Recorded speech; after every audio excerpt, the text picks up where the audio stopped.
একটুখানি আপডেট দিই। আমার স্ট্রবেরি ফুল ফুটেছে। এখানে পিঁপড়ে, মৌমাছি এরা এসে পরাগায়ন শুরু করেছে অলরেডি। আর গত বছর আমি ফুল লাগাইনি, যেটা আমার একটু ভুল হয়েছিল। পরাগায়নের অসুবিধা হয়েছে আমার কাছে মনে হয়েছে। তো এবার আমি বীজদের, পাখিদের, মৌমাছিতে পাখিদের অ্যাট্রাক্ট করার জন্য ফুল লাগিয়েছি কিছু। এখানেতে সর্ষে ফুলটা এমনি হয়ে গেছে, তো এটাতে অলরেডি এই গাঁদা ফুলের গাছটাতে কুড়ি চলে এসেছে। ছোট্ট একটা বাচ্চা গাছ, কী করে ফুল আসলো আমি জানি না, কিছু কসমস ফুল। আর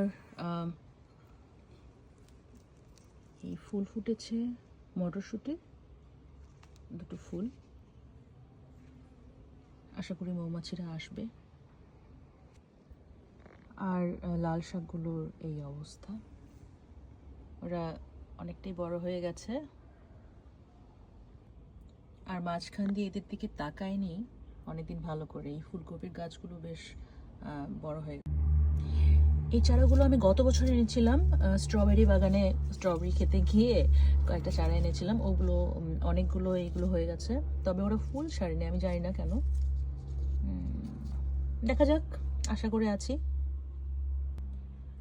আর লতিরাজ কচুগুলো অনেকগুলো পাতা বেরিয়েছে নতুন।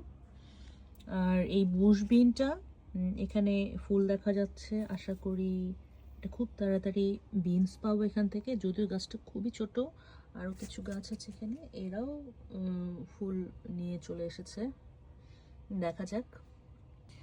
আর আমি বাংলা দোকান থেকে এই পুঁইশাক খেয়ে ডাটাগুলো লাগিয়ে দিয়েছিলাম, ওগুলো লেগে গেছে, ওগুলো হয়ে যাবে।